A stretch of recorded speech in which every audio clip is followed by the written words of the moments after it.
نعرہ تکبیر، نعرہ تکبیر، نعرہ رسالت، نعرہ رسالت، نعرہ حیدری، حیدری، محمد و آل محمد بلند صلوات۔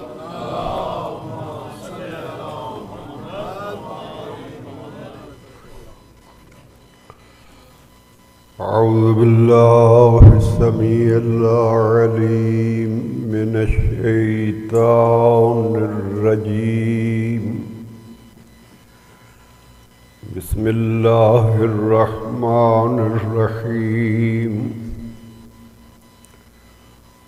الحمد للہ اقرارا بنعمتہ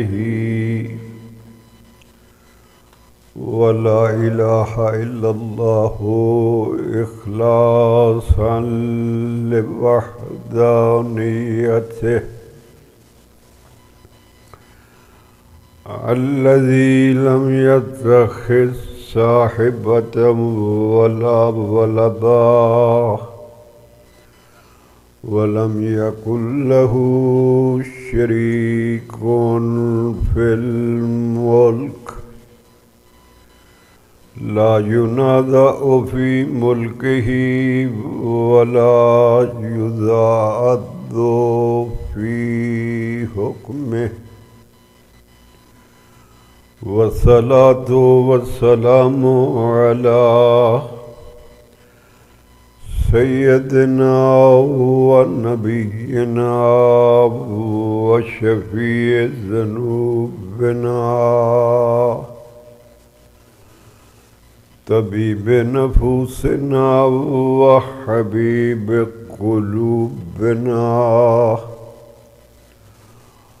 أسرته خير الأسر، شجرته خير الشجر، عطرته خير العطر، أبي القاسم محمد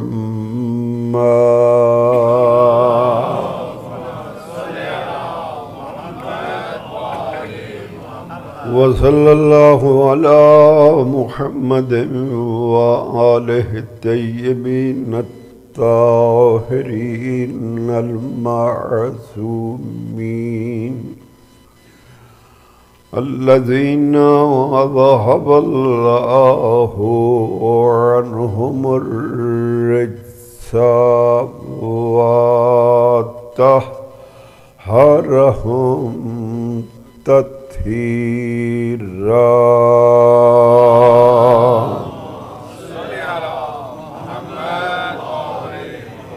أما بعد فقد قال الله تعالى في كلامه المجيد وفرقانه الحميد وقوله الحق،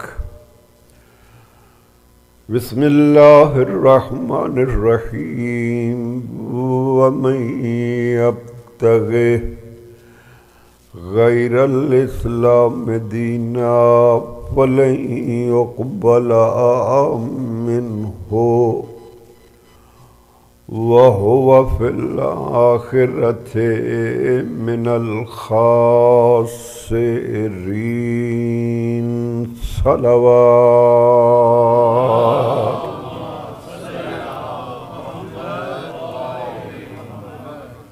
خداوند عالم اس بارگاہ میں ہماری شرکت کو قبول و منظور فرمائے، جہاں جہاں پر بھی عزاداران سید الشہداء نے صف ادا بچھائی ہوئی ہے، اور بالاخص اس وقت جو سرکار سید الشہداء کے مہمان بنے ہوئے ہیں، خداوند عالم ہر ایک کی حفاظت فرمائے۔ آج کی یہ مجلس ایک تو مناسبت ہے سامن الائمہ حضرت امام علی رضا علیہ السلام کی،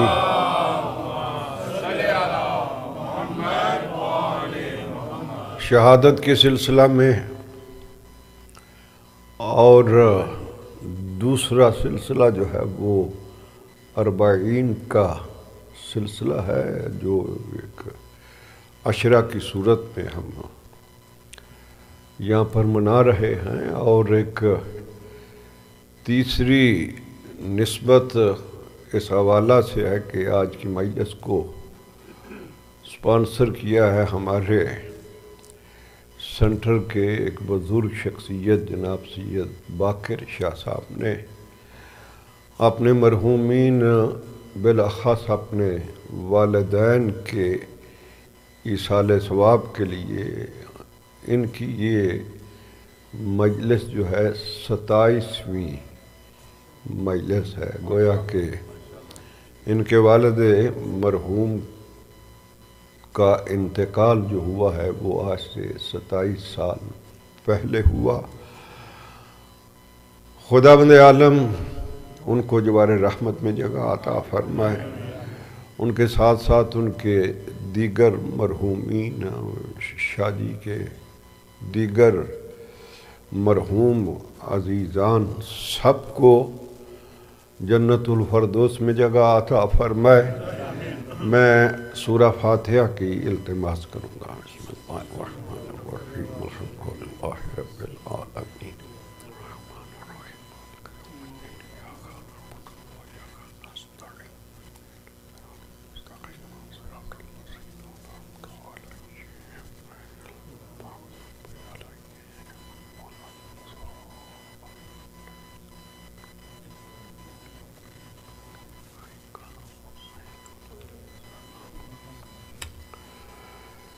آواز بلند صلوات۔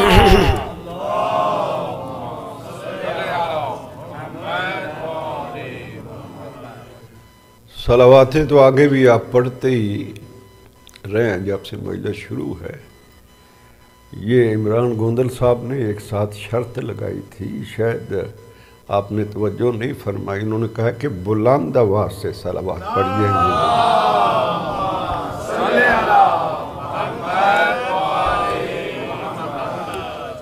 ماشاءاللہ، سلسلہ گفتگو جو ہے وہ یکم محرم سے اب تک جو ہے وہ توحید فی الاسلام کے حوالہ سے، اور درمیان میں دوسری باتیں بھی جو ہیں وہ اس حوالہ سے آ جاتی ہیں کہ جو شے نظر نہ آنے والی ہو اس کی پہچان کے لیے بھی کوئی نہ کوئی ذریعہ جو ہے نا وہ ہونا چاہیے۔ تو اس ذریعے کا تذکرہ کرتے ہوئے درمیان میں تذکرہ جو ہے نا وہ بھی آتا ہے۔ وَإِلَّا یقیناً آپ حضرات کے علم میں ہے کہ میری گفتگو جو ہے وہ باموضوع ہوتی ہے، اور کوشش ہوتی ہے کہ اس میں سے کوئی نہ کوئی نتیجہ خیز نقطہ تک جو ہے نا وہ ہم پہنچیں۔ توحید کے بارے میں جو عقیدہ ہمیں اہل بیت علیہ السلام کے ذریعہ سے پہنچا ہے، اس میں سب سے پہلا زینہ جو ہے وہ یہ ہے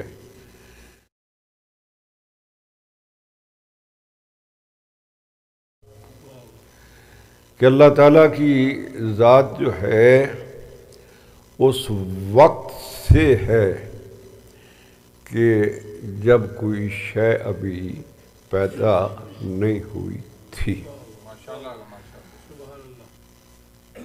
کوئی شے نہیں تھی۔ وَيَبْقَى بَعْدَ فَنَاءِ الْأَشْيَاءِ، اور اس کے ساتھ یہ بھی ہمارا عقیدہ ہے، عقیدہ ہونا چاہیے، ایمان ہے، ایمان ہونا چاہیے، جس طرح وہ تھا اس وقت بھی کہ جب وقت بھی نہیں تھا، اسی طرح وہ باقی رہے گا جب کوئی شے باقی نہیں رہے گی۔ یعنی اول و آخر جو ہے وہ اس کی ذات ہے۔ جب اول و آخر اس کی ذات ہے تو پھر یہ طے ہے کہ اس کے بعد جو چیز بھی آئے گی، اس کے بعد جو بھی ہستی معرض وجود میں آئے گی وہ اس کی پیدا کی ہوئی آئے گی، اس کی خلق کی ہوئی آئے گی۔ خالق وہی ہے اور جس کو اس نے خلق کیا ہے وہ اس کی مخلوق ہے۔ مخلوق اور خالق جو ہیں وہ برابر نہیں ہو سکتے۔ اس بنا پر کوئی بھی ایسی ذات نہیں ہے، کوئی ایسی ہستی نہیں ہے کہ جس کو خدا کے برابر کیا جا سکے، کوئی بھی نہیں۔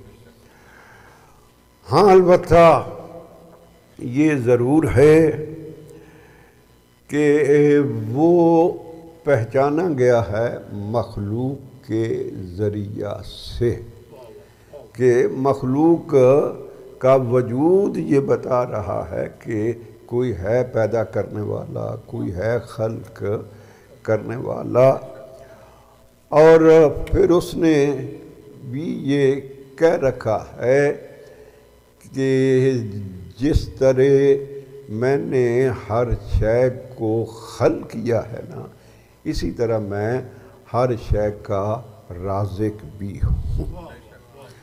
میرا کام ہے رزق دینا۔ جس طرح ہم پر خداوند عالم نے کچھ چیزیں واجب کر رکھی ہیں، وہ واجب کیوں کر رکھی ہیں؟ اس لیے خدا نے ہم پر وہ واجب نہیں کر رکھی کہ خدا کو کوئی ضرورت تھی۔ مثلا یہ ہم جو نمازیں پڑھتے ہیں یہ اس لیے نہیں کہ اللہ کو ہماری نمازوں کی ضرورت ہے۔ ہم نمازیں پڑھیں گے، رکوع کریں گے سبحان ربی العظیم و بحمدہ کہیں گے، سجدہ میں جائیں گے سبحان ربی الاعلیٰ و بحمدہ کہیں گے تو وہ عظیم بنے گا، وہ اعلیٰ بنے گا نہیں۔ وہ تو اس وقت بھی عظیم تھا جب بندہ پیدا ہی نہیں ہوا تھا، وہ تو اس وقت بھی اعلیٰ تھا جب کہ کوئی شے تھی نہیں۔ خدا کسی کے بڑھانے سے بڑا نہیں، وہ خود بڑا ہے۔ یہ جو ہم نعرہ تکبیر لگاتے ہیں اور آگے کہتے ہیں اللہ اکبر، تو یہ اصل میں ہم گواہی دیتے ہیں کہ اللہ جو ہے نا وہ یقیناً جو ہے نا وہ بڑا ہے۔ تو عرض یہ کر رہا تھا کہ کچھ چیزیں اس نے ہم پر واجب کی ہیں۔ کیوں واجب کی ہیں؟ اس لیے واجب کی ہیں کہ فطرت کا تقاضا ہے، فطرت کا یہ تقاضا ہے کہ حل جزاء الاحسان الا الاحسان، کہ جب کسی پر کوئی احسان ہو تو اس کا جواب یہ ہے کہ احسان کا بدل جو ہے نا وہ احسان ہی ہو۔ اللہ تعالیٰ پر کسی کا احسان نہیں، یہ ہم پر احسانات ہیں۔ یہ ہماری کوتا فکری اور ہمارے پاس الفاظ کا نہ ہونا جو ہے نا، بعض اوقات ہم مثلاً اہل بیت کے ہی حوالہ سے ہم ممبر سے بھی ذاکرین بھی کہہ دیتے ہیں کہ او اہل بیت کا گھر کو یہ ہو گیا اور اللہ کا دین بچ گیا. نہیں، اللہ کا دین نہیں، اللہ کے دین کو، اللہ کا دین تو غالب ہے. یہ عظمت ہے ان کی کہ جن کی خدمت کو خدا نے پسند کر لیا. خدا کس چیز کو پسند کرتا ہے؟ اس چیز کو پسند کرتا ہے جو خالصتاً، یعنی دوسرے لفظوں میں کہ اللہ کو خالص چیز پسند ہے. سوائے خانوادۂ اہل بیت کے خدا شاہد ہے، ہمیں کوئی نظر ہی نہیں آتا کہ کوئی اللہ کو خالص جذبات دینے والا ہو.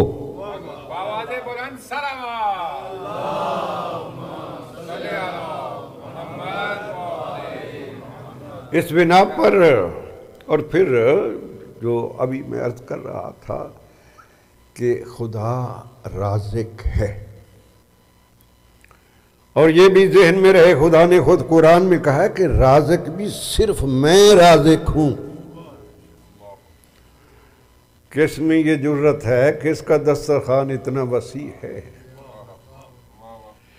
کس میں اتنا حوصلہ ہے کہ وہ دوست کو بھی کھلائے اور دشمن کو بھی کھلائے؟ کہا کہ یہ میرا خاصہ ہے، میرا خاصہ ہے، میرا حوصلہ ہے. ایک بات میں آگے بھی ایک دو دفعہ عرض کر چکا ہوں کہ بندوں کے حوصلے کی بات تو یہ ہے کہ حضرت موسیٰ جو ہیں وہ انبیاء میں سے ان کو کلیم اللہ کہتے ہیں. کلیم کہتے ہیں کلام کرنے والا، باتیں کرنے والا. یہ تو قرآن نے بھی کہا کہ تلک الرسل فضلنا، کہ بعض انبیاء کو بعض پر جو ہے نا وہ فضیلت دی ہے. اللہ کہتا ہے اس میں بھی ہمیں نہیں، انبیاء کو. تلک الرسل فضلنا، رسولوں کو، کہ میں نے بعض رسولوں کو بعض پر فضیلت دی ہے. رسول کون ہوتا ہے؟ نبی کون ہوتا ہے؟ جن کو اللہ بنائے وہ نبی ہے. رسول کون ہوتا ہے؟ جس کو اللہ منتخب کرے وہ رسول ہوتا ہے. اللہ کن کو منتخب کرتا ہے؟ جن میں گناہ کا شائبہ نہ ہو. خدا نے اپنے منصب کے لیے عصمت کو شرط قرار دیا ہوا ہے کہ اس کو منصب ملے گا جس میں عصمت ہوگی. معصوم. تو جتنے بھی نبی اس نے بھیجے، جتنے بھی رسول اس نے بھیجے، سارے کے سارے معصوم بھیجے ہیں. معصوم بھیج کر کے وہ کہتے ہیں تلک الرسل فضلنا، کہ بعض کو بعض پر میں نے فضیلت دی ہے. بھیجا اللہ نے ہے، بنایا اللہ نے ہے، بنایا بھی معصوم ہے، اور اس کے بعد پھر وہ کہتا ہے بھیجا بھی میں نے، لیکن سارے ایک جیسے نہیں. بھیجے بھی اللہ نے، بنائے بھی اللہ نے، بنائے بھی معصوم. معصوم وہ ہوتا ہے کہ جو پیدا ہوتے ہی خدا کی عظمتوں کے آگے سجدہ ریز ہو جائے. معصوم ایک لمحہ کے لیے بھی کبھی بھی کسی غیر کے آگے سجدہ ریز نہیں ہوتا. وہ پیدا ہوتے ہی ہیں تو وہ خدا کے آگے سجدہ ریز ہوتے ہیں. خدا کہتا ہے کہ یہ سب کچھ صحیح ہے لیکن سب ایک جیسے نہیں. سارے اکو جے نہیں. کون؟ اکو جے نہیں جن کو خدا نے خود منتخب کیا ہے۔ اب پتہ نہیں اس مولوی کا دماغ کیوں خراب ہو گیا، جب خدا خود بنا کے کہتا ہے کہ میرے بنائے ہوئے اکو جے نہیں ہیں، یہ بندوں کے بنائے ہوئے ایک جیسے کیسے بن سکتے ہیں؟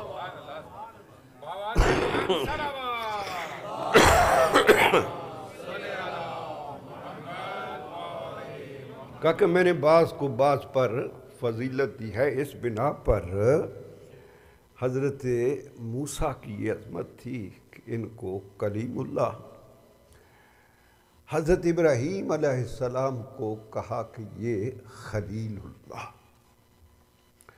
خلیل اللہ کا معنی ہے اللہ کا دوست، یعنی حضرت ابراہیم کی اللہ کے ساتھ فرینڈ شپ تھی، دوست تھے۔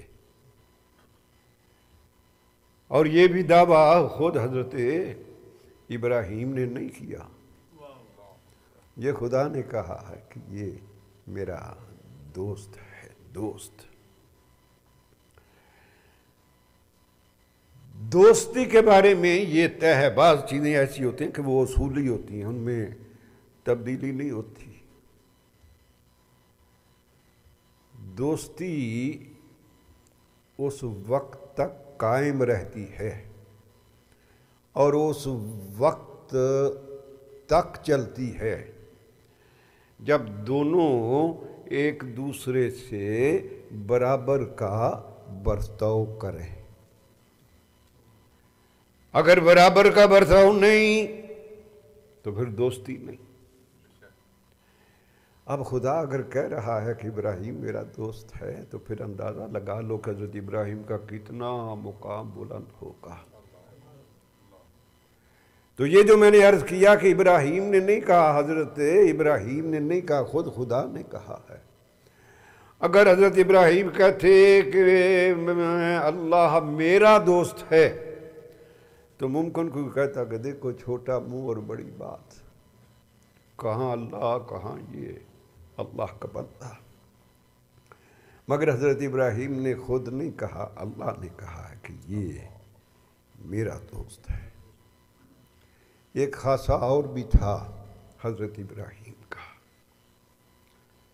صرف یہ نہیں ہے کہ خدا نے کہا کہ یہ ابراہیم میرا دوست ہے، خدا نے یہ بھی کہا کہ ابراہیم جو ہے نا یہ میرا بندہ ہے، بندہ۔ یہ بندہ ہونا، اللہ اکبر، ہمیں نہیں معلوم، ہم نہیں جانتے یہ بندگی کیا ہے۔ اس لیے کہ ہمیں اگر معلوم ہو کہ یہ بندگی کیا ہے تو پھر یہ ہماری مسجدیں ویران کیوں ہوں؟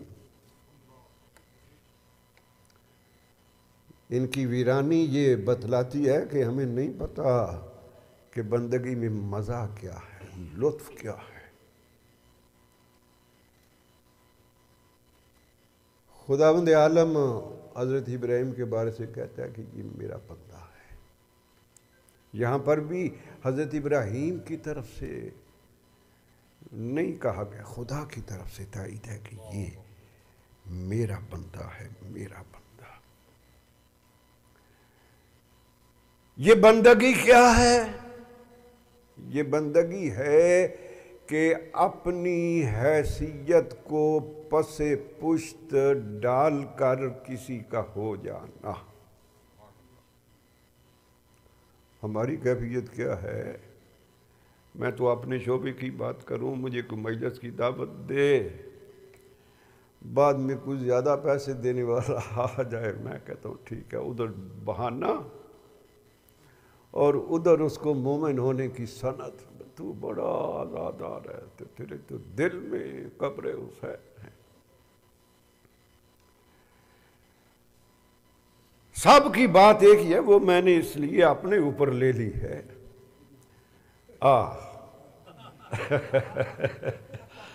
ویلہ مجھے پتا ہے اگر میں کسی کا نام لیتا ہوں تو پھر وہ بعد میں شکوہ کر دیں گے، مول صاحب ٹیکسی والوں کے پیچھے پڑے رہتے ہیں۔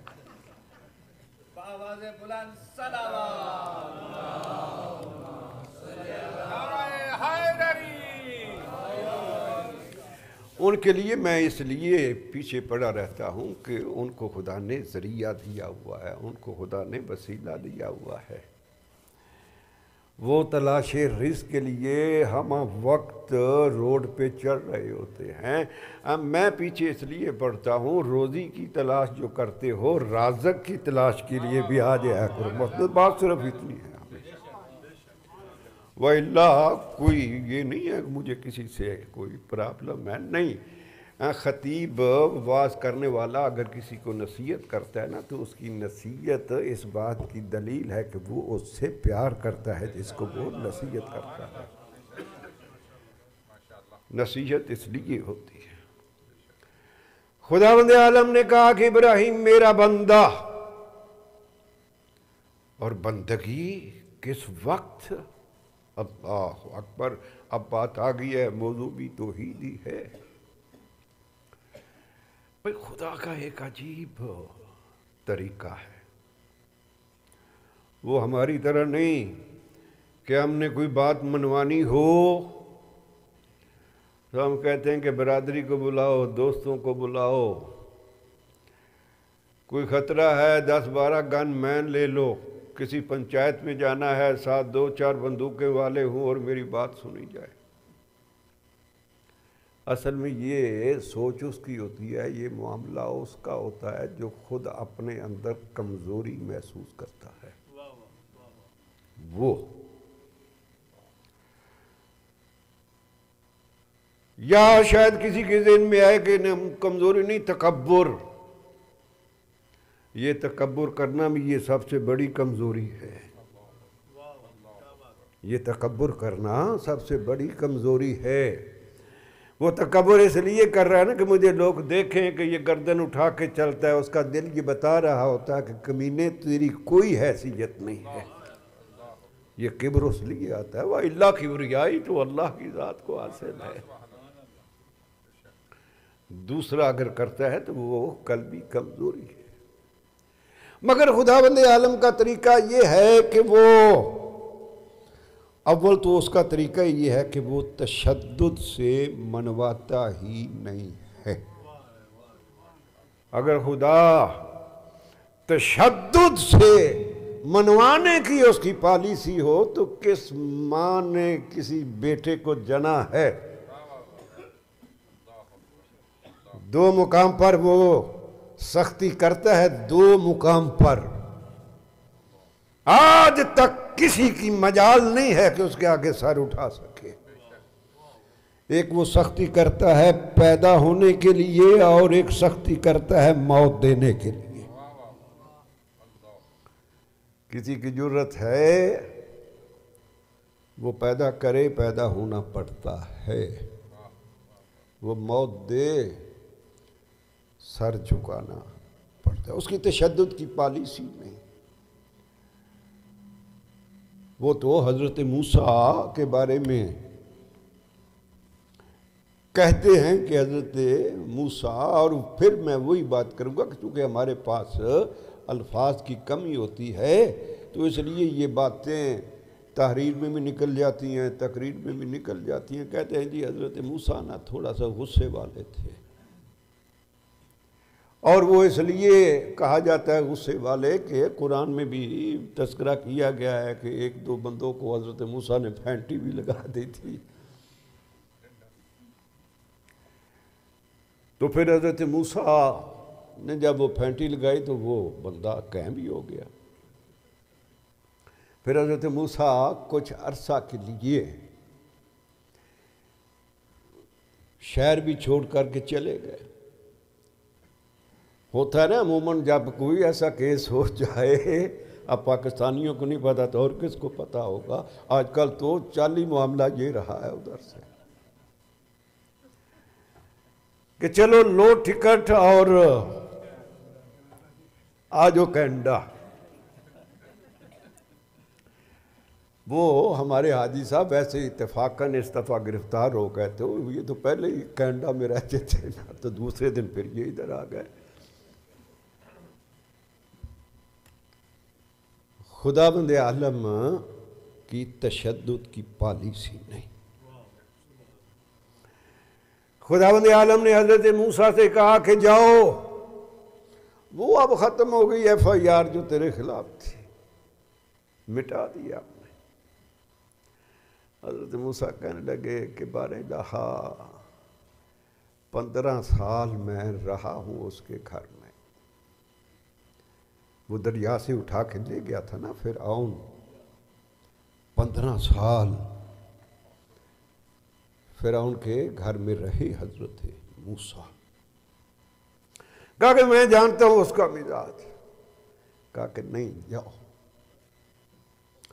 اب ظاہر ہے کہ لاڈلے پیغمبر تھے، حضرت موسیٰ نہیں جاؤ۔ اچھا بار الہا اگر میں جانا ہے نا تو پھر ایک مہربانی اور کر۔ اللہ اکبر، یہ لوگ صرف تاریخیں پڑھتے ہیں، پتہ نہیں بات پڑھتے، یہ خدا کی طرف سے توفیق نہیں ہوتی ان کو سمجھنے کی۔ حضرت موسیٰ نے کہا کہ بار الہا ٹھیک ہے میں جاتا ہوں، مگر ایک ہے، میرے بھائی ہارون کو میرا خلیفہ بنا کے بھیج۔ پیغمبر نے بھی تو یہی بات کی تھی نا، جب اعلان نبوت کیا تھا تو ساتھ یہ کہا تھا کہ میرا خلیفہ جو ہے نا وہ میرا بھائی علی ہے۔ حضرت موسیٰ نے کہا کہ ہارون کو میرا خلیفہ بنا کے بھیج۔ معلوم ہوتا ہے کہ انبیاء کو اگر کہیں پر دشمن سے مقابلہ کی ضرورت پڑے تو پھر خلیفہ بھی ہوتا ہے اور چچا زاد بھائی بھی ہوتا ہے جو جا کر کے مدد کرتا ہے۔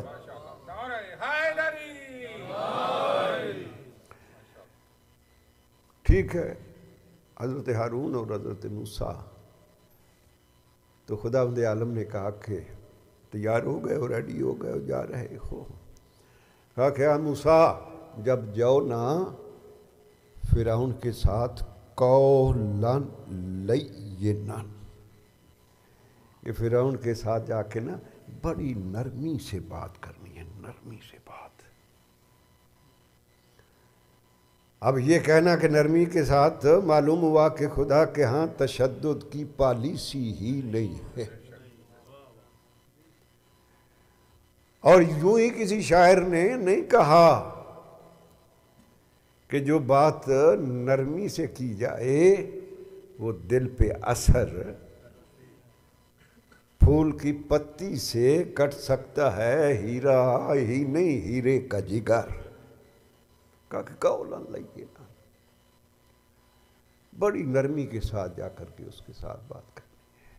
تو بات کرنے کا مقصد یہ ہے کہ خداوند عالم ہم پر مہربان ہے، ہم پر وہ سختی نہیں کرتا، لیکن یہ بھی ذہن میں رہے وہ نرم بھی بڑا ہے اور قہار اور اللہ اکبر۔ جب اس کو غصہ آ جائے تو پھر اس کا کوئی ہاتھ روکنے والا ہی نہیں ہے۔ منتیں کرتے رہے حضرت لوط بھی، حضرت ابراہیم بھی، اور خدا نے کہا کہ نہیں اب انتہا تک پہنچ گئی ہے، اب میں ان کو اس طرح اس دنیا سے ختم کروں گا کہ زمین کا ہی میں پاسا پلٹ کے رکھ دوں گا۔ تو اس لیے عزیزان گرامی قدر صرف خدا کی نرمی کوئی نہ دیکھو، اس سے بھی ڈرو کہ کہیں ایسا نہ ہو کہ ہمارا رب جو ہے نا وہ ہم پر ناراض۔ تو عرض یہ کر رہا تھا کہ حضرت ابراہیم کو کہا کہ یہ میرا بندہ ہے اور اس کا طریقہ یہ ہے کہ اس کی پالیسی تشدد کی پالیسی نہیں، بڑی نرمی سے، اور یہ تو عام بندوں کی بھی کیفیت ہے کہ وہ کبھی بھی اپنے مد مقابل کو اپنی قوت ظاہر نہیں ہونے دیتے۔ کبھی ملک جو ہے وہ اپنی پوری قوت، اپنا پورا اسلحہ وہ مد مقابل کو باور نہیں ہونے دیتے کہ میرے پاس کتنی طاقت ہے، کتنی قوت ہے۔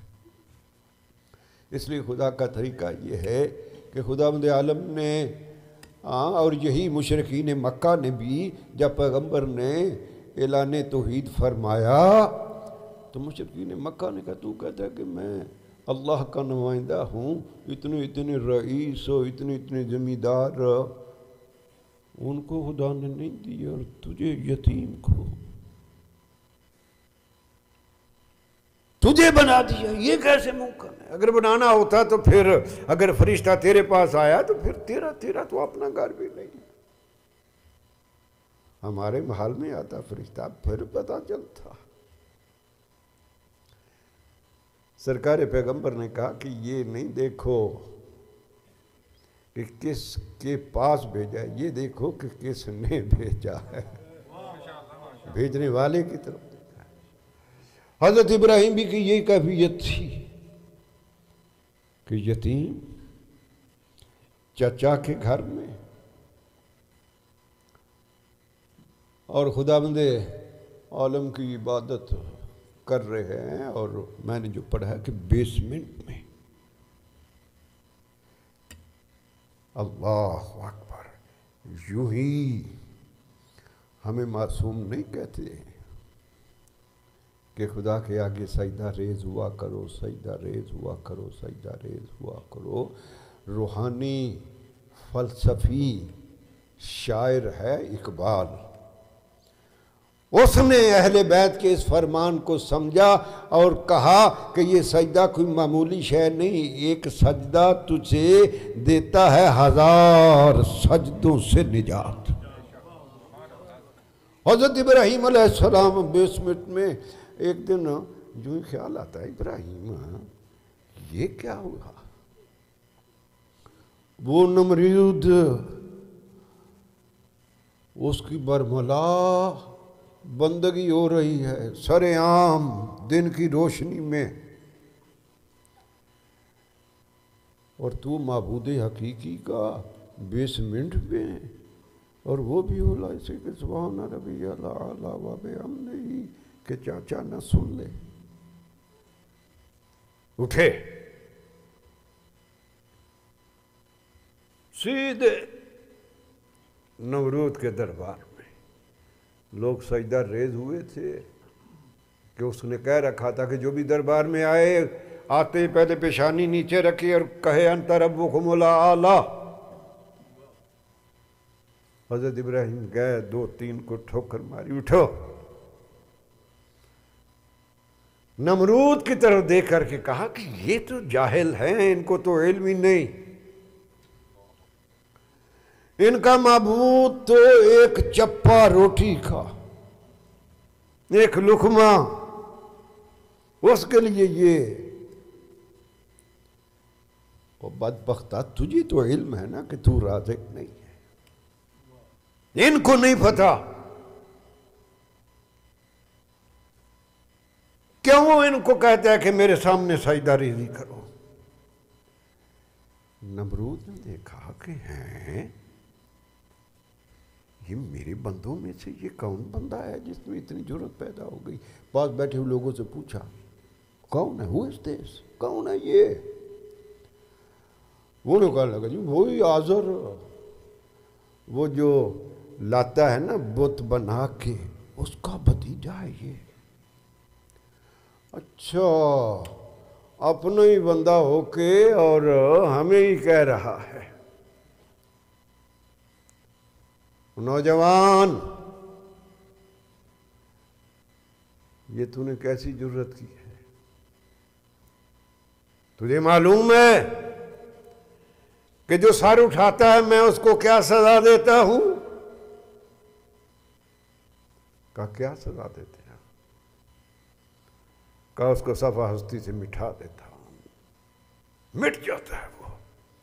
حضرت ابراہیم وہ غصے میں لال پیلا، اور حضرت ابراہیم آگے سے ہنس کے کہتے اوہ میں کہہ رہا تھا کہ یہ جاہل ہیں، تو کوئی پڑھا لکھا ہے، ان کو سمجھا، مجھے تب پتہ چلا تو بھی جاہل ہے ان کی طرح۔ اتنا لال پیلا اور غصے میں ہو کے کہہ رہا ہے کہ میں تجھے صفحہ ہستی سے مٹا دوں گا، تو یہ کہہ رہا ہے پہلے یہ تو بتا تو خود بنا ہے یا کسی نے تجھے بنایا ہے؟ کہا جو پیدا کرنے والا ہے وہ مٹا سکتا ہے، کسی اور میں یہ جرت نہیں۔ اچھا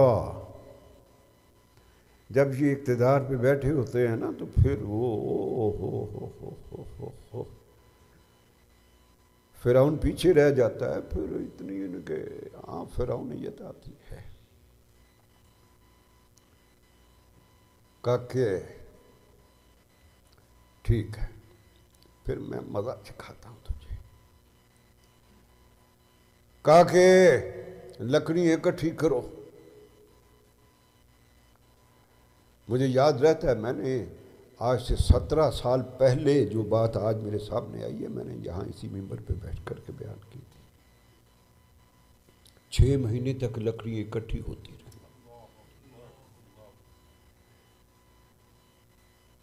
منتیں مانتی عورتیں کہ اگر میری فلاں مراد پوری ہو جائے نا تو میں اتنے من لکڑی اکٹھی کروں گی۔ کہتے ہیں کہ اتنا پہاڑ بن گیا لکڑیوں کا کہ مشرق میں کھڑا ہونے والا مغرب کو نہیں دیکھ سکتا تھا، شمال میں کھڑا ہونے والا جنوب کو نہیں دیکھ سکتا تھا۔ آگ جلائی، آگ کے لاٹیں اتنی بلندی پر گئیں کہ اوپر سے کوئی پرندہ بھی پرواز نہیں کر سکتا تھا، اتنی بلندی۔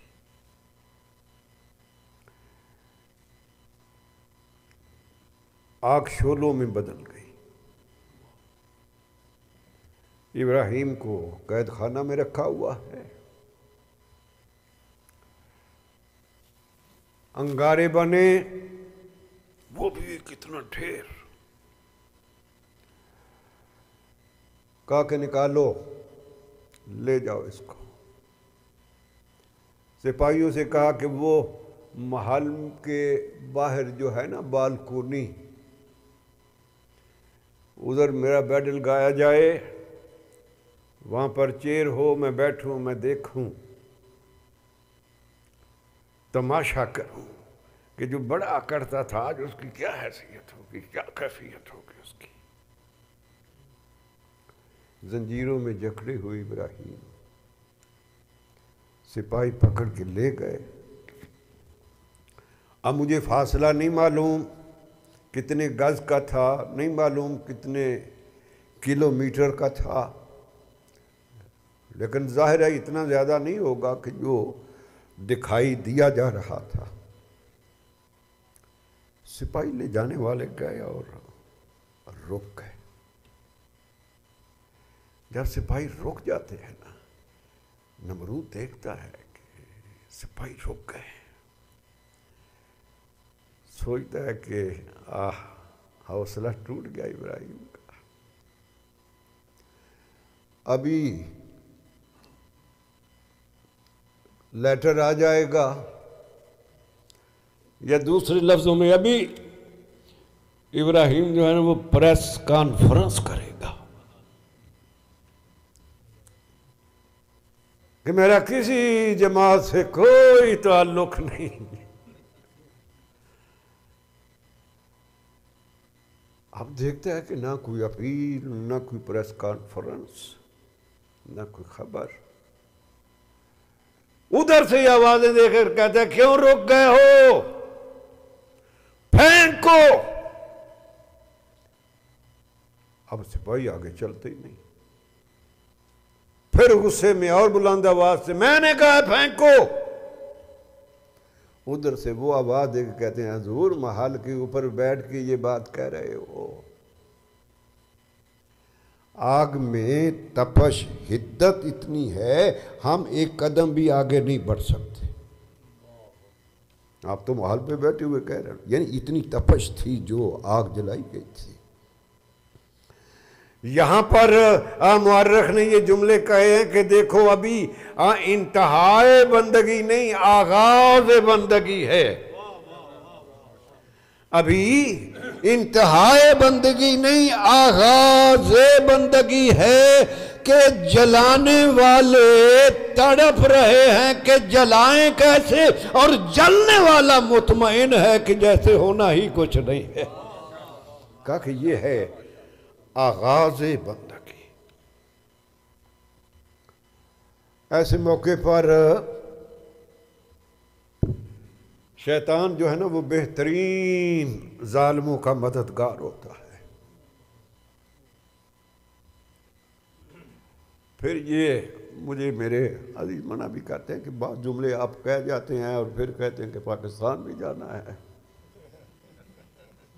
تو کہا کہ ذرا احتیاط کیا کرو۔ نہیں، حوصلہ دلانے والے فضل الرحمان کی صورت میں آ جاتے ہیں کہ تکڑے ہو جاؤ۔ اس نے کہا یہ کون سی بات ہے، اگر آپ آگے نہیں جا سکتے ہو تو کوئی بات نہیں ہے، میرے پاس ایک ہنر ہے۔ کہا ہنر کیا ہے؟ کہا کہ منجنیق۔ منجنیق کیا ہے؟ سمجھانے کے لیے کہہ رہا ہوں کہ ایک گہوارہ ہے، اس میں ڈالو ابراہیم کو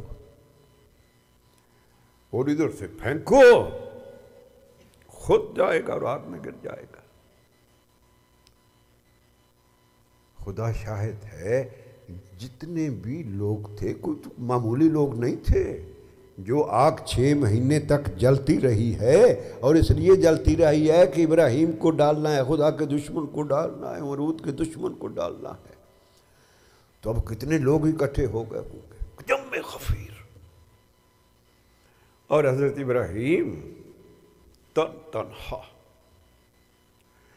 جب منجنیق بنی،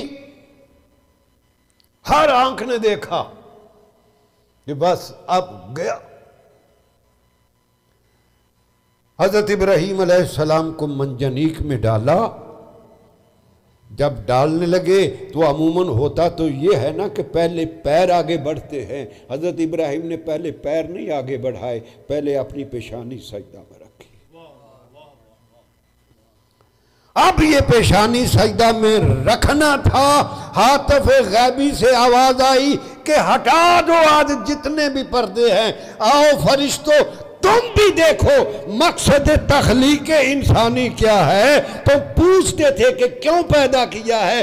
دیکھو ایسے عالم میں اپنی پیشانی اطمینان کے ساتھ رکھنا یہ فرشتوں کا کام نہیں ہے، یہ میرے بندوں کا کام ہے۔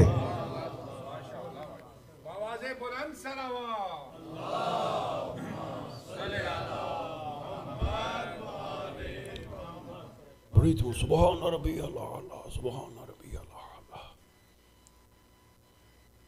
اب منجنیق، میں آہستہ آہستہ پڑھ رہا ہوں، وہاں تو لمحے تھے۔ جب پردے ہٹے فرشتوں نے دیکھا، بر الہ یہ کیا دکھا رہا ہے ہمیں؟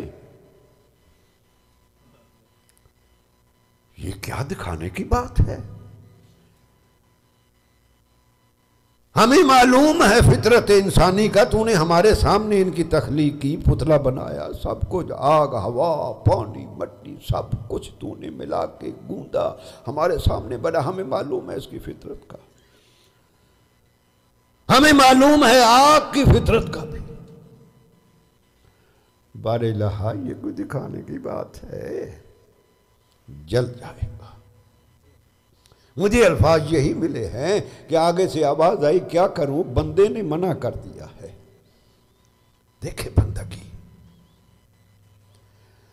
کہا کہ بندے نے، ابراہیم نے منع کیا ہے۔ منع کیا کیا کہ مالک تو نے کچھ نہیں کرنا، اس لیے کہ اگر تو کچھ کرے گا یہی کرے گا نا، فرشتوں کو بھیجے گا بھی آگ اٹھاؤ اور نمرود کے محل میں پھینک دو، آگ اٹھاؤ اور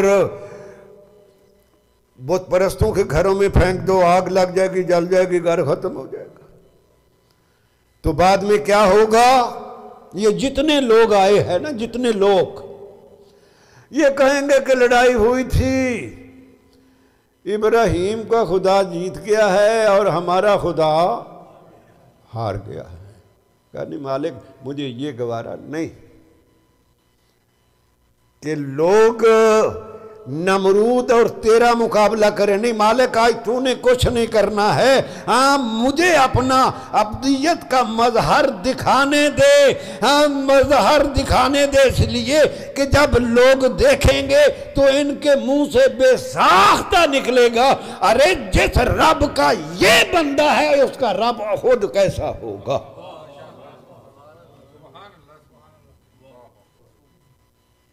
میں اپنی بندگی سے منوانا چاہتا ہوں۔ ذہن میں رکھیں میں موضوع سے باہر نہیں۔ ابراہیم علیہ السلام نے کہا کہ میں نے اپنی بندگی سے دکھلانا ہے۔ اصل توحید اقرار کا نام نہیں، انکار کا نام ہے۔ اقرار کا نہیں، انکار کا۔ وہ کیسے انکار کا، اقرار کا نہیں؟ ہم تو صرف رٹی رٹائی باتیں، اور ماں باپ نے سکھا دیا کہ لا الہ الا اللہ۔ کبھی یہ چھوٹے سے جملے پہ آپ نے نظر کی، اس کی گہرائی کو دیکھا؟ اور جنہوں نے دیکھا ہے انہوں نے کہا ہے بنا لا الہ است حسین۔ اگر اس کو بظاہر دیکھا جائے تو یہ کلمہ شرک ہے، کلمہ شرک، کہ بنا لا الہ کوئی الہ نہیں، یہ کلمہ اسلام نہیں۔ اور اقبال نے بھی اس کے اوپر کہا ہے کہ حسین ابن علی نے کلمہ لا الہ بر صحرا نوشت۔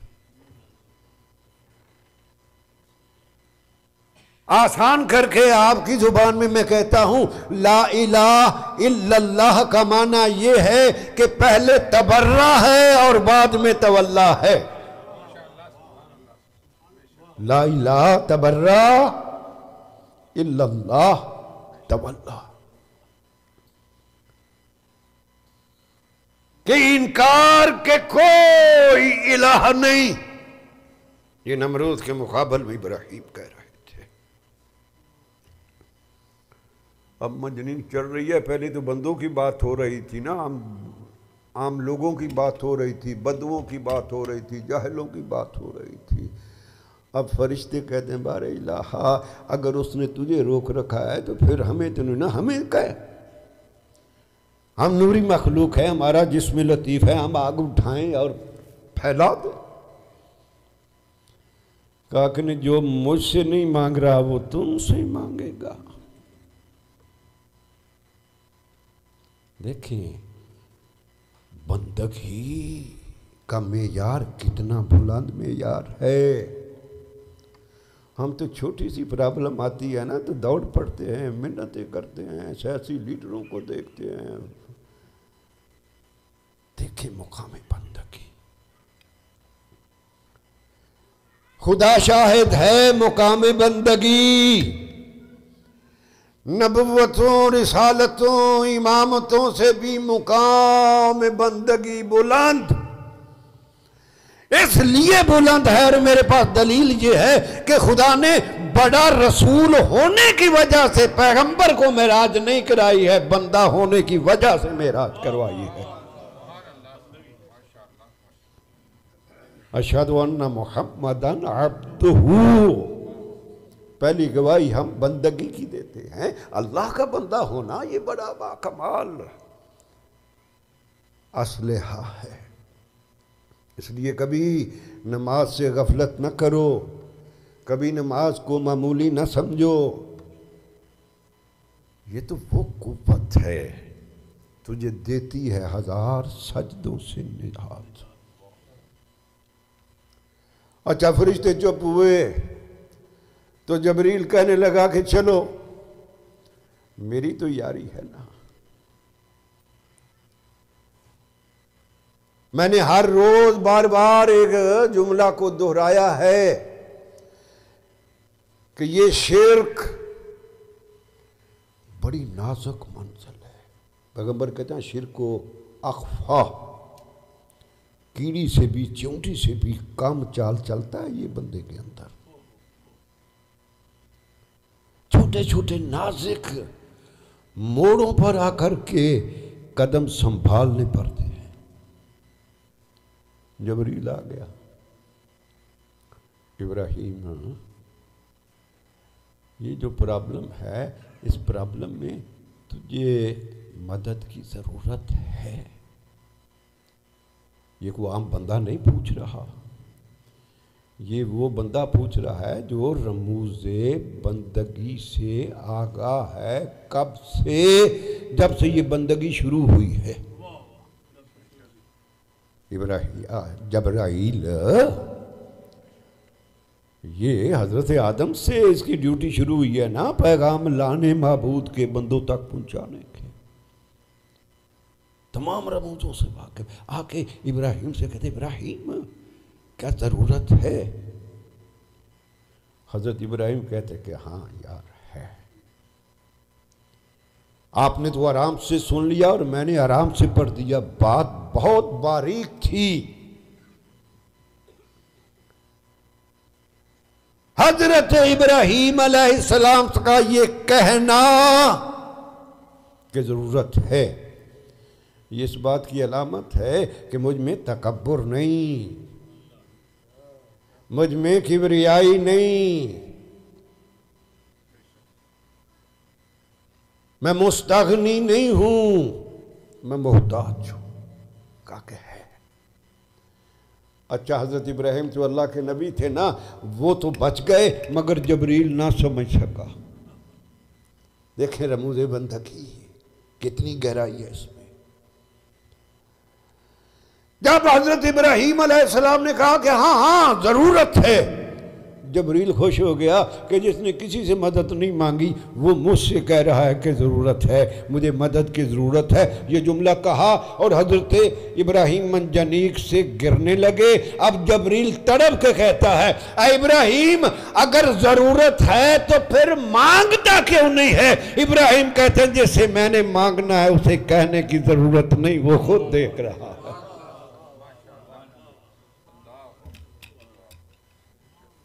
اس لیے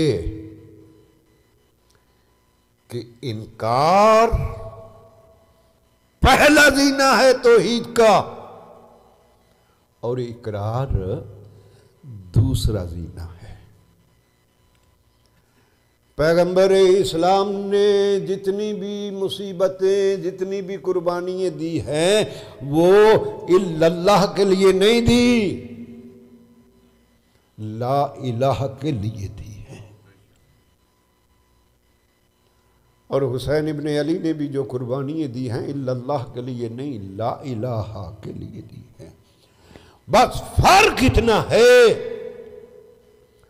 کہ جب رسول نے لا الہ کے لیے قربانیاں دی تھیں تو اس وقت معبودیت پتھروں کے مجسمہ میں تھی. حسین نے جب قربانی دی ہے تو وہ پتھروں میں نہیں، وہ ایک دیوس انسان کی رگوں میں بہتے ہوئے خون میں تھی کہ حسین نے اس کی آنکھوں میں آنکھیں ڈال کر کے کہا کہ تیری کوئی حیثیت نہیں، تیری کوئی حقیقت نہیں. اور یہی کلمہ آج جس امام کی شہادت کا دن ہے انہوں نے بھی یہ کلمہ ادا کیا تھا کہ قولوا لا الہ الا اللہ تفلحوا، کہ پڑھو یہ کلمہ اور فلاح پا جاؤ. ہاں جب لوگوں کی حیرانی کو دیکھا تو پھر کہا ہاں شرطہا و شروطہا، لا الہ الا اللہ کہنا یقیناً فلاح ہے لیکن اس میں کچھ شرطیں ہیں اور ان شرطوں میں سے ایک میرا وجود بھی شرط ہے. حسین ابن علی نے بھی یہی کہا یزید کے مقابل میں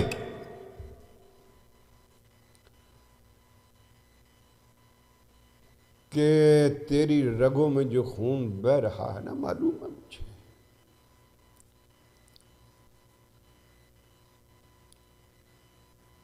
اور ایسا انکار کیا، ایسا انکار کیا کہ کربلا سے پہلے لا الہ الا اللہ کو خطرہ تھا، کربلا کے بعد پھر خطرہ۔ اس لیے خطرہ نہیں ہے کہ حسین ابن علی نے اب اس کلمہ کی آب یاری اس طرح کر دی ہے۔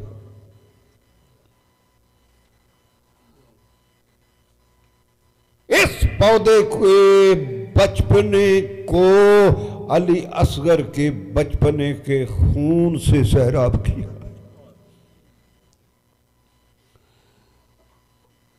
اس کلمہ، اس شجرہ کے درخت کی جوانی کو علی اکبر، قاسم، عباس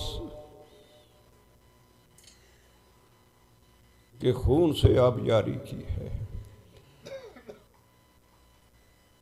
اللہ اکبر۔ خیر ابھی مجالس بھی جاری ہیں، میں وضاحتیں مزید پیش کروں گا، کوئی معمولی بات نہیں تھی۔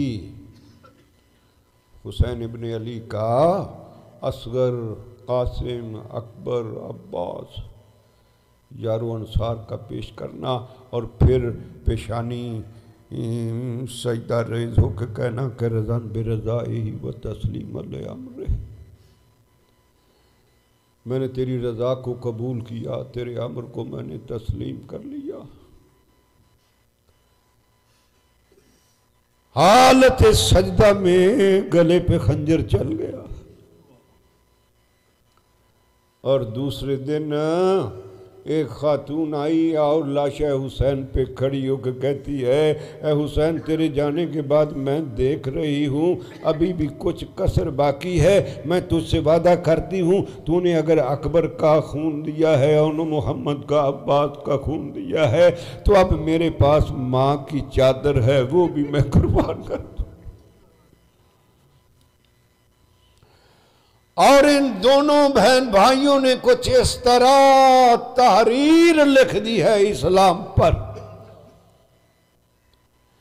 کہ آج اس مظلوم کی شہادت کا دن ہے نا، جب ان کی شہادت کا وقت قریب آتا ہے تو اپنے ایک صحابی کو بلا کر کے اس کو کہتے ہیں کہ اب میرا آخری وقت آ گیا ہے، میں تجھے ایک وصیت کرتا ہوں، اور وہ وصیت یہ ہے کہ جب اعلان ہو جائے نا کہ رضا کی شہادت ہو گئی ہے، لوگ روتے پیٹتے آئیں تو ان کو کہنا کہ امام رضا نے کہا ہے مجھ پہ نہ رو، میرے جد حسین پہ گریہ کر۔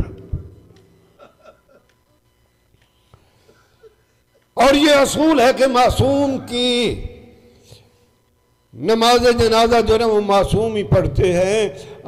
مولا کا ایک صحابی ابا سلط کہتا ہے دروازہ بند تھا، میں نے دیکھا کہ دیوار سے کوئی پھلانگ کر کے گھر کے ذہن میں داخل ہوا ہے، میں نے دوڑ کر دیکھا اور میں نے کیا دیکھا کہ میرے امام تقی سر میں خاک ڈالے ہوئے، آنکھوں سے آنسو بہہ رہے تھے، اور مجھے دیکھ کر کے کہتے ابا سلط مجھے اطلاع مل گئی تھی کہ میں یتیم ہو گیا، میرے بابا کا آخری وقت ہے۔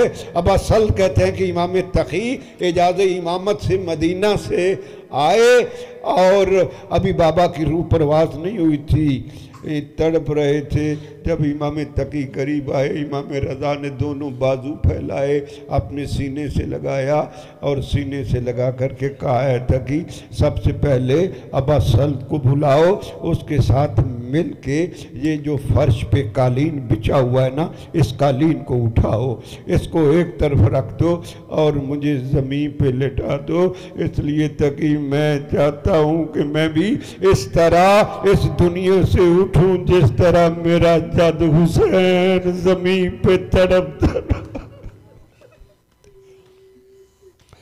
اور اے تقی تو جنازہ پڑھ کے چلا جائے گا، مجھے معلوم ہے کہ جب یہ میرا جنازہ اٹھائیں گے نا، میرے قتل کو چھپانے کے لیے مامون بڑے انتظامات کرے گا، بڑے لوگ آئیں گے، میرا جنازہ بڑی عظمت سے اٹھائیں گے، مگر ہائے وہ تو اٹھا رہے ہوں گے، مگر میں تابوت میت میں تڑپ رہا ہوں گا، اس لیے کہ ارے میرا جنازہ تو عظمتوں سے اٹھا مگر آئے میرا جد حسین، اس کو نہ کسی نے غسل دیا نہ کسی نے کفن پہنا۔ اِنَّ اللَّهِ وَإِنَّا إِلَيْهِ رَاجِعُونَ۔ ماتم حسین۔